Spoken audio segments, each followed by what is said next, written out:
Uh, Danny Farley, the owner of Elite Antiques and Books in Tomball, Texas. It says, Mayor of Hazel, Kentucky, and to whom it may concern. Last week I visited Hazel to do some antique shopping.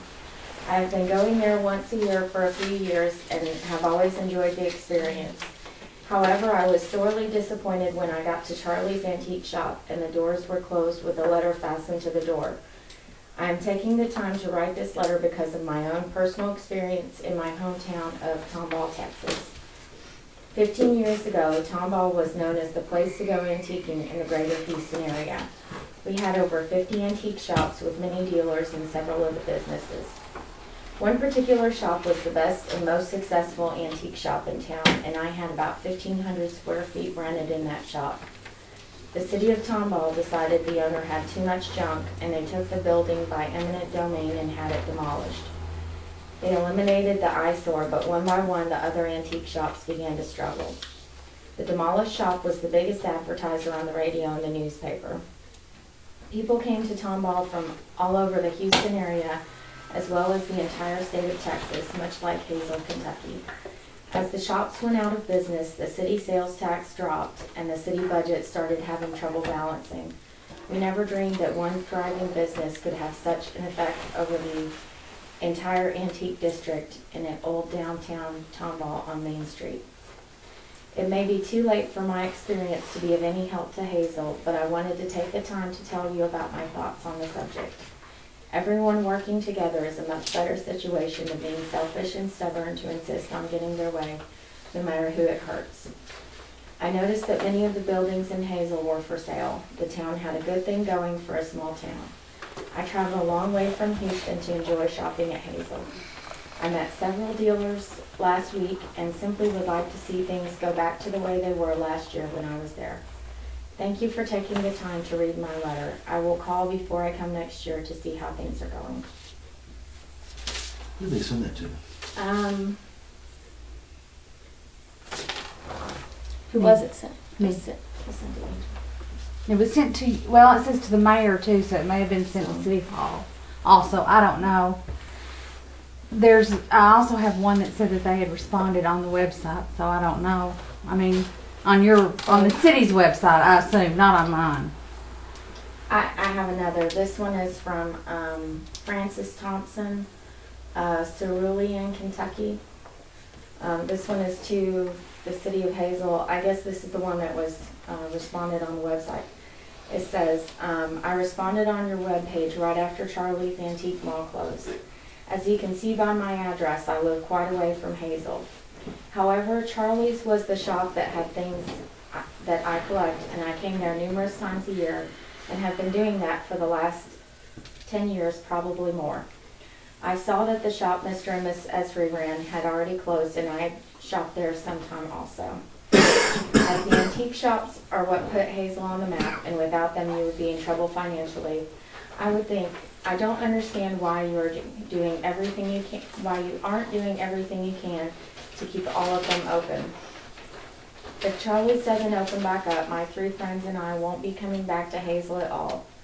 Please let us know if they open back up. Sincerely, Francis Thompson.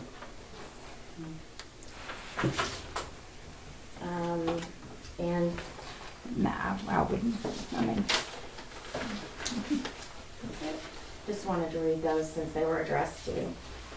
But they didn't come to the city though. They went to you Well, instead. I can have them. I mean, they just come in and ask me what they can do, if there's anything that they can do or who they can talk to, and That's why I read them, so that they would get to I was just the curious city. why they didn't come here. That was just not a big deal. Well, you don't want a letter that's addressed to you not to get to you, right? So therefore, you got it now. Thank you for reading it. You're welcome. All right. I guess in that vein, for council, let's see. There's 2 there, and 2 more. Do we need to go on here? Do what now? You want here? Yes, yes. In fact, I'm gonna. This is like a ghost of poker. Sure, would you take one and pass those, please? Got one. Yes.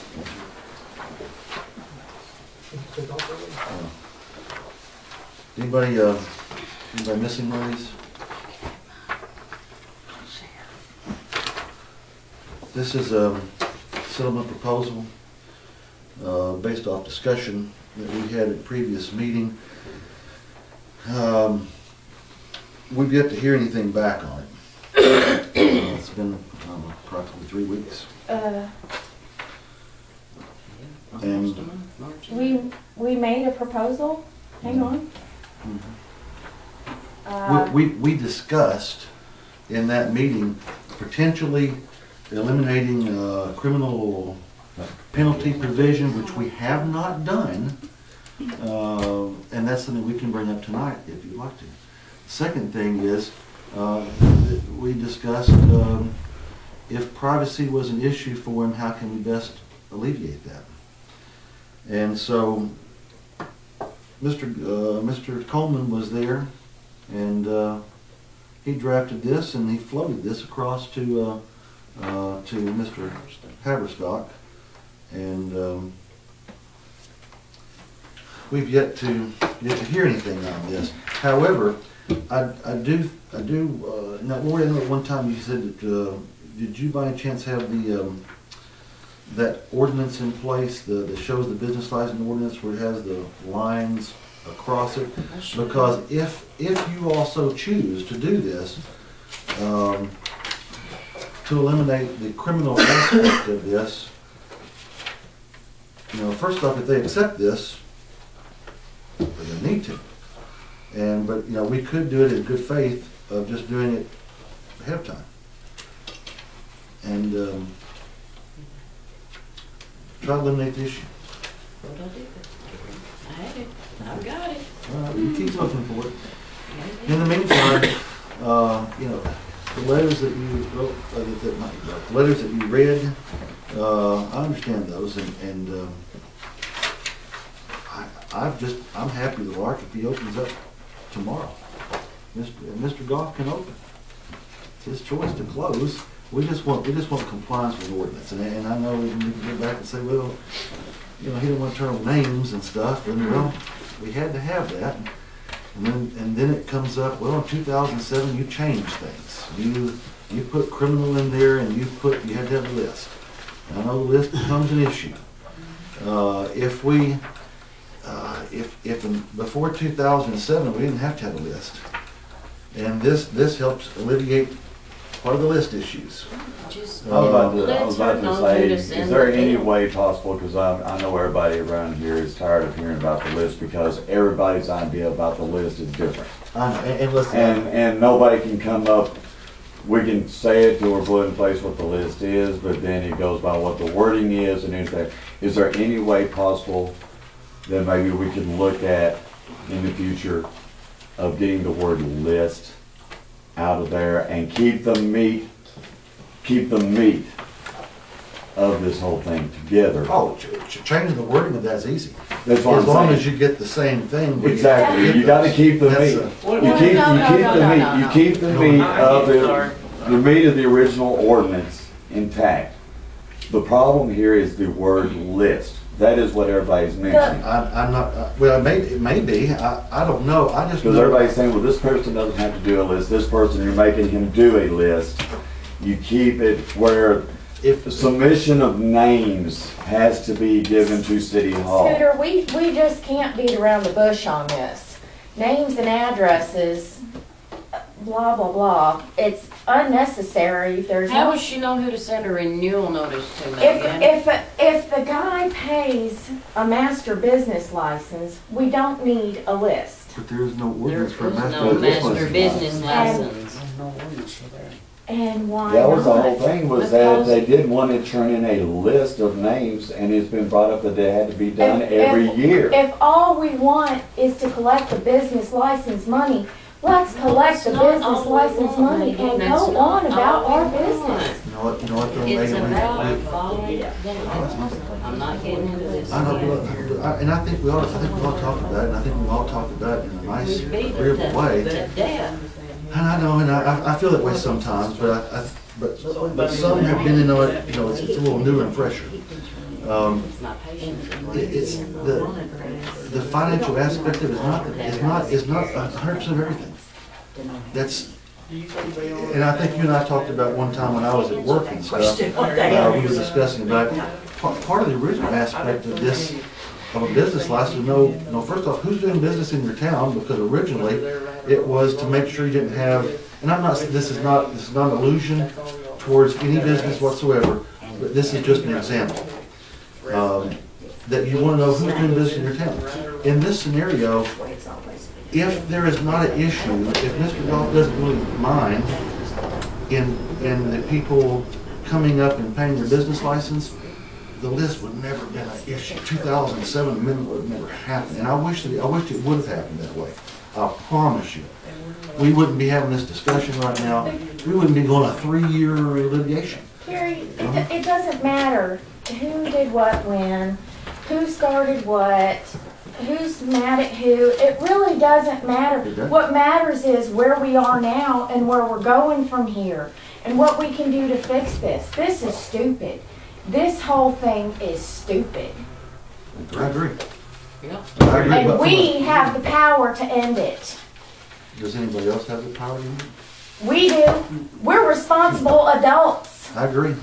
I agree, but I have. We can be grown-ups here, I or agree. we can be children. I agree, but I do have a different perspective though, because I think that whereas you say that we have the power to change our ordinance to accommodate one individual, we have that power. To accommodate the town, to accommodate the whole town. But you're still changing it for,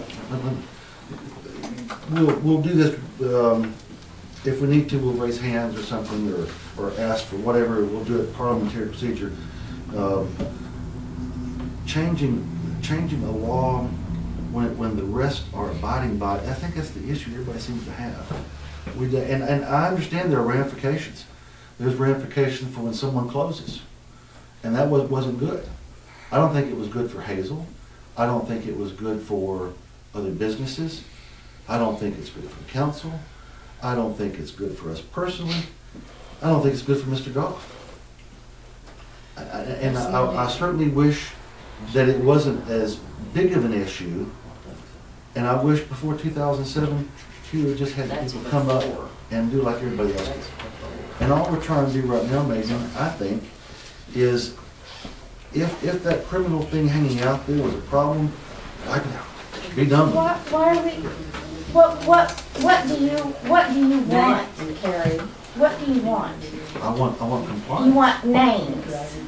Is that it? You want names? You want a list of names? I want, yeah. How much taxpayer money are we willing to spend to collect a list of names? You say it's not about money. What if it is about money? It's This is about, taxpayer money we are spending to collect a list of names that we don't need. It's about compliance, and it's about, you say we don't need it. Compliance to an ordinance that the majority of business owners did not want in the first place. The- Wait a minute. The business license fee used to be higher. It used to be up to $60. We lowered it to a flat rate for Because everybody. that's state law. It does have to be, Look, by state law, it has to be flat.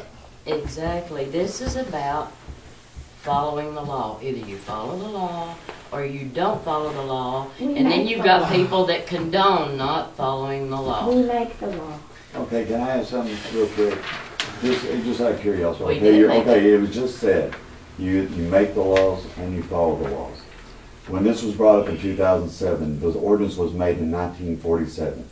60 years it had been on there and never had a problem. Why would a law or an ordinance Because the list, why would a law or an ordinance, before this ever was brought up with Ray and the city, be made to support 99% of the people? the list wasn't in there Right. Forget the list though. I mean, if the list Forget the list? You're telling